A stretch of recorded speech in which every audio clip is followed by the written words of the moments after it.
8 minutos pasaron de las 6 de la tarde y como habíamos prometido al principio del programa, estamos en comunicación con Graciela Ozores. Ella es hermana de Carlos Raúl Ozores, desaparecido en Tucumán en 1976 y encontrado en el Pozo de Vargas, en Tucumán, también en la causa caratulada como Acciones Complementarias de Arsenales Miguel de Ascuénaga, secuestros y desapariciones del expediente 443/84 y conexos. ¿Qué tal, Graciela? ¿Cómo te va?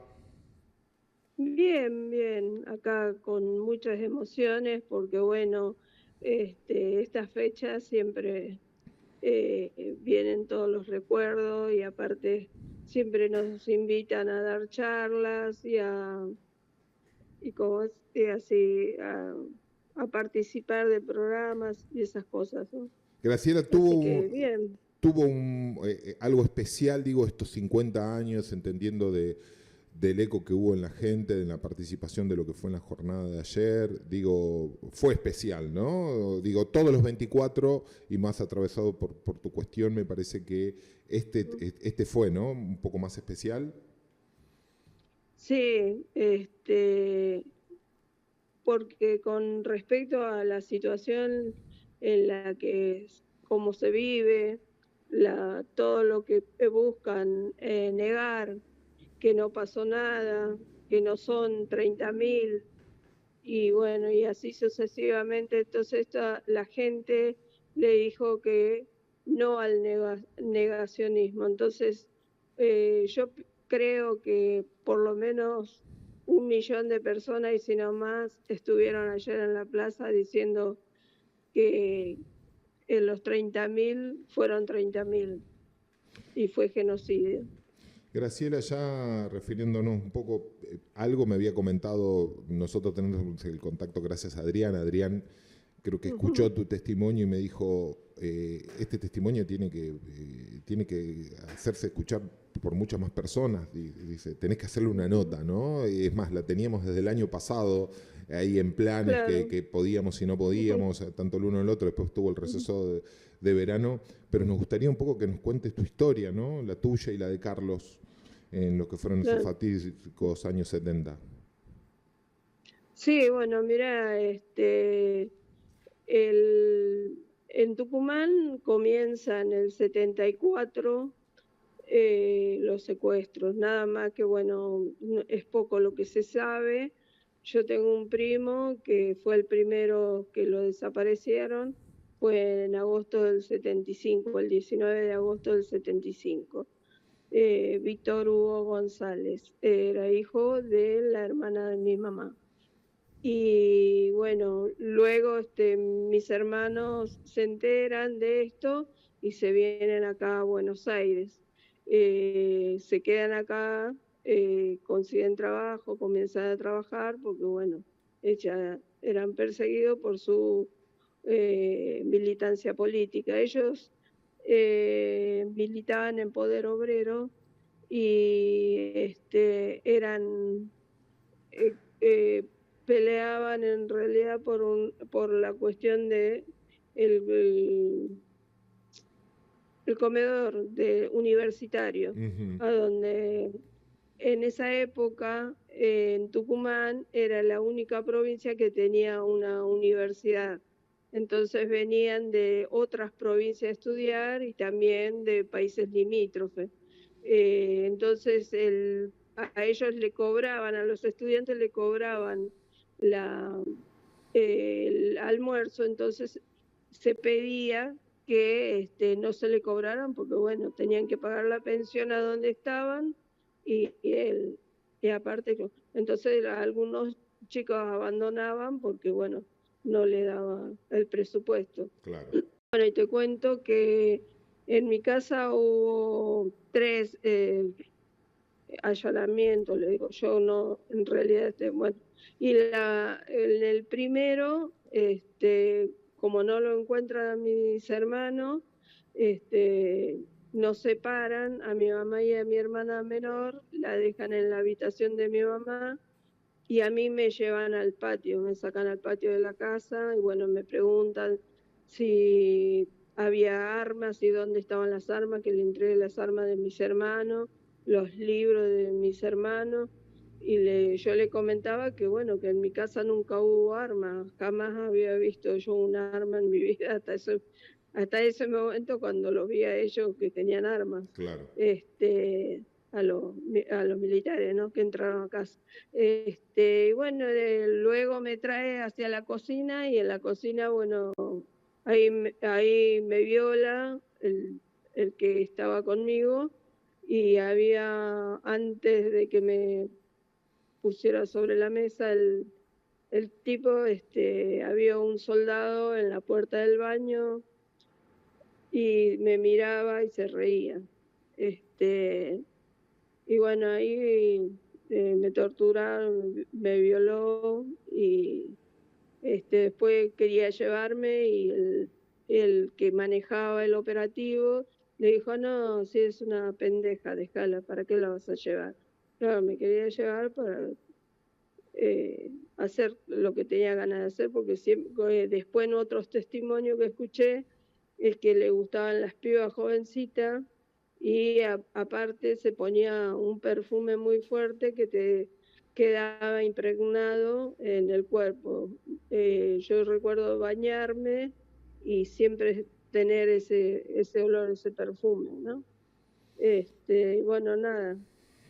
Sí, ese fue la primera, ¿no? Yo, La primera vez que entran a casa. claro que justamente hoy cuando estábamos pactando la nota, yo te contaba de que estaba justamente leyendo la causa, ¿no? En la Claro. página del CELS, donde, bueno, ahí Ujú, me enteré de algunos detalles mucho más profundos, claro, ¿no? claro. Sumado al testimonio que vos tenés. Este jefe del operativo dice en el informe que tenía una tonada porteñada, ¿no? Que Sí, como que no era de allí, de Tucumán. claro, claro, sí. Todos tenían acento porteño. Ninguno. El único que, bueno, que era comisario del pueblo, de la cabecera del pueblo donde vivíamos, el Ranchillo, Ujú. este, ese fue compañero en la primaria de mis hermanos, y bueno, a él le dijeron que pase el grupo de Orce a la casa, ¿no? Claro. Que entrara. Y bueno, y después lo que dirigían eran los del ejército, y eran parte de Marina también, creo, porque tenían lo que recuerdo, una camisa celeste en ese momento. Y bueno, ¿Qué edad después tenías, Graciela? queda, Recordame. mira, yo en ese momento tenía 15 años, Ujú. pero recién pude saber que tenía 15 años, creo que era en el 2010, sí, por ahí, en el 2008, 2010, por ahí, recién recordé que en ese momento tenía 15 años, porque siempre contaba, viste, los años, y quería saber qué edad tenía en ese momento, pero el 15 no existía Ujú. en la cuenta que hacía. Claro. No sé, no, mi cabeza no. Sí, como una negación de ese terrible hecho. Ujú. Claro, tal Eh, cual. Después tenemos el segundo hecho, ¿no? Que ya fue Ujú. en tiempos de dictadura, ¿no, Graciela? Sí, sí. Claro, la primera vez fue en agosto, en el 75, y el segundo fue en el 76, y también entraron, revolvieron todo, nos hicieron poner contra la pared, y bueno, y nos preguntaban, nos volvían a preguntar, después nos hicieron sentar en la cama, y yo me quedé para el lado de los pies de la cama, y me pusieron una ametralladora al lado, que me pegó un susto que ni te digo, porque en Mm, mi vida había visto armas, en mi casa jamás hubo, y y bueno, lo lógico, a propósito, porque a ver qué reacción tenía yo. claro. Y Eh, bueno, se llevaron todas las cosas de oro y plata que tenía mi mamá. Ahí, en ese segundo hecho, es donde secuestran a tu hermano, a Carlos. No, en el tercero, Ah, es en el porque en mi tercero. casa hubo, claro, Ah, entiendo, entiendo. claro. Ese porque, por lo que yo había leído, es en el 16, entre el 16 y 17 de septiembre del 76, es Claro. cuando lo secuestran a tu hermano. Ujú. Sí, sí, sí. En realidad fue el 16 de septiembre, fue como a las 11 de la noche más o menos. Lo que pasa que cuando a la que era la compañera de él en ese momento le toman las declaraciones, ella no estaba en mi casa y dice que fue después de la 1. Entonces Ujú, por eso consta en la CONADECA el 17 de septiembre. claro. Bueno, ahí lo hacen sentar a mi hermano en la cama, a donde él estaba durmiendo, y le dicen que dale, dale, que ya nos vamos. Así que él alcanzó a ponerse un pantalón azul y una zapatilla, y el torso tenía desnudo porque no lo dejaron ponerse la camisa. Y bueno, rompieron la sábana en tiras y le vendaron los ojos y le ataron las manos para atrás. Y ahí lo sacaron, bueno, nosotros nos decían que no gritemos, que no digamos nada, porque si no nos iban a matar. E igual nosotros salimos por detrás de él y lo vimos cómo se lo llevaban, y a él lo agarra un comisario que era de Estación Arao, un pueblo de Tucumán, y se lo lleva. Ese A ese comisario lo conocíamos porque era vecino de la zona, Eh, eh, el ah, Malevo Ferreira. bueno, eso, justamente quería ir a eso porque yo recuerdo Ujú, cuando era chico que en los 90 había tenido cierta ujú, trascendencia este claro, personaje, pero también se denunciaba en esa época el nefasto pasado, ¿no? En los años ujú, 70. Eh, tal cual. y esa fue la última vez que lo viste a tu hermano entonces. Claro, sí, esa fue la última vez. Él me mira como despidiéndose, como que no nos vamos a volver a ver, y me quedó esa mirada grabada, ¿Qué, que hasta el día de que me muera voy a recordar.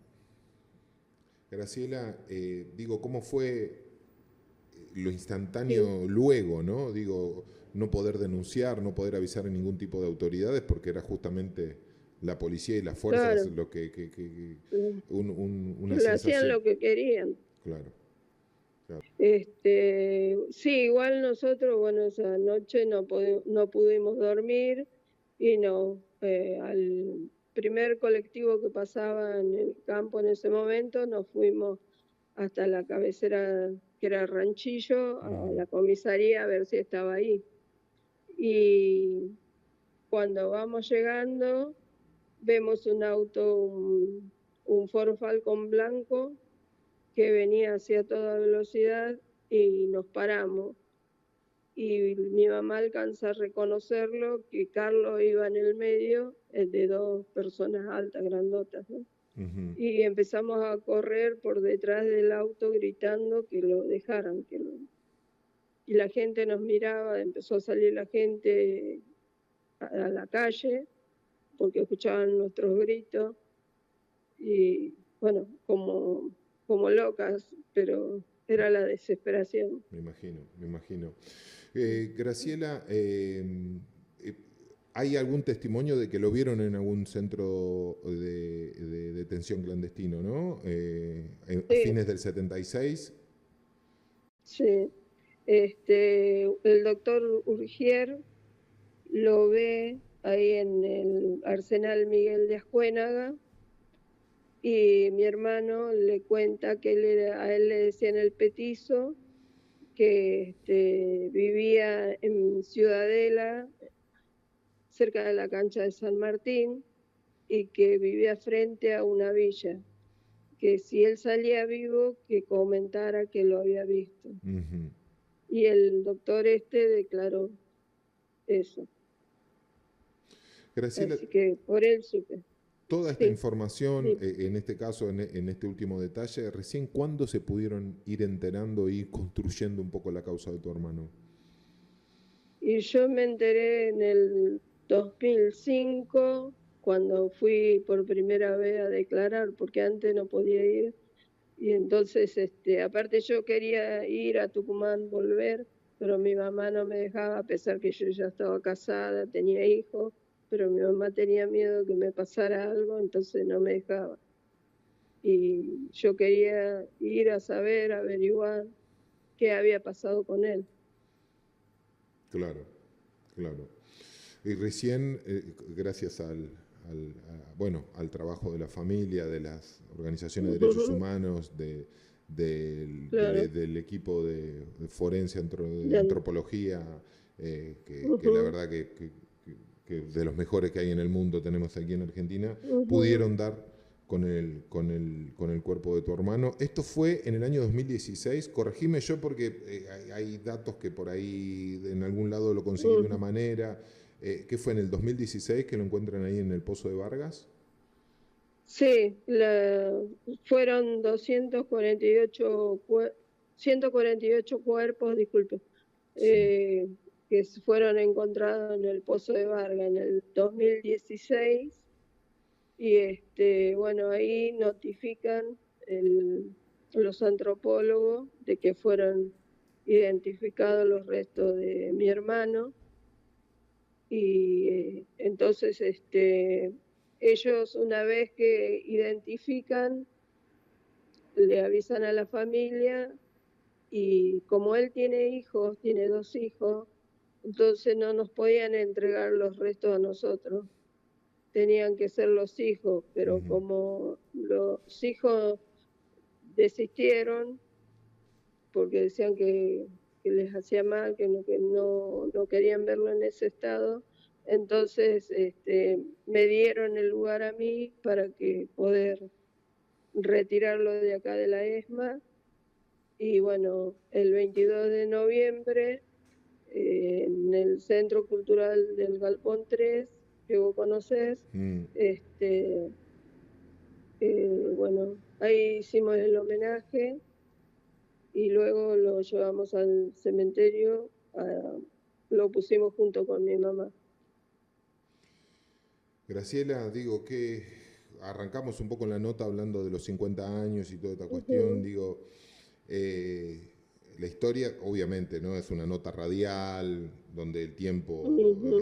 no nos deja explayarnos como quisiéramos realmente para conocer los pormenores, pero quisiera cerrar un poco qué te pasa, ¿no? Cuando hoy por ahí hay un sector, creo que la marcha de ayer un poco nos sirvió para derribar algunos relatos, como por ejemplo de hablar de la juventud que apoya a Milei o apoya todo este tipo de Mm, discursos. Y la verdad que no, porque ayer en su mayoría eran jóvenes lo que había, muchas chicas, muchos chicos muy comprometidos y entendiendo la gravedad de esta situación. Pero digo, ¿qué te pasa a vos vivir estos tiempos siendo protagonista de la triste historia de lo que fue la dictadura en la Argentina?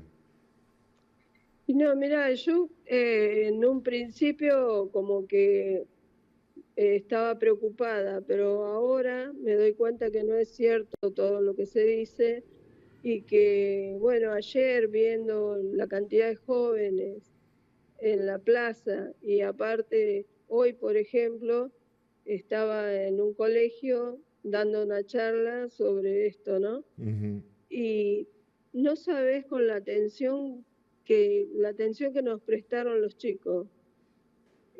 Aparte se emocionaron, vinieron, nos abrazaron, nos daban gracias, que era importante esto que nosotros hacíamos porque querían saber. Y claro, ellos por ahí leen, pero bueno, no se enteran de todo. La verdad me emocioné muchísimo ver la actitud de los chicos. Fue hermoso. Qué bueno, la verdad que qué lindo ya lo que nos pasó ayer en la plaza, de ver esto, de un poco Sí. romper con ese relato y esto que nos está Ujú. costando. Graciela, nosotros enormemente agradecidos por tu testimonio. Sabés que los micrófonos de Blanco Negro están abiertos ante cualquier eventualidad y seguramente te vamos a estar molestando en algún otro momento porque nos gustaría conocer mucho más de tu historia también y la de Carlos. ¿Te parece? Sí, sí, no hay problema. Cuando ustedes crean necesario, yo estoy dispuesta. Graciela, te mando... Sí. Te agradezco muchísimo esto porque es importante que la gente sepa, que se entere de lo que pasó. Y en primera persona, sí. Graciela, como te dije, muchísimas gracias y te mando un abrazo fuerte. Igualmente, gracias. Muchísimas gracias. Hasta allí Graciela Osores, ella hermana de Carlos Raúl Osores, desapareció en Tucumán en 1976 y encontrado en el Pozo de Vargas en el 2016.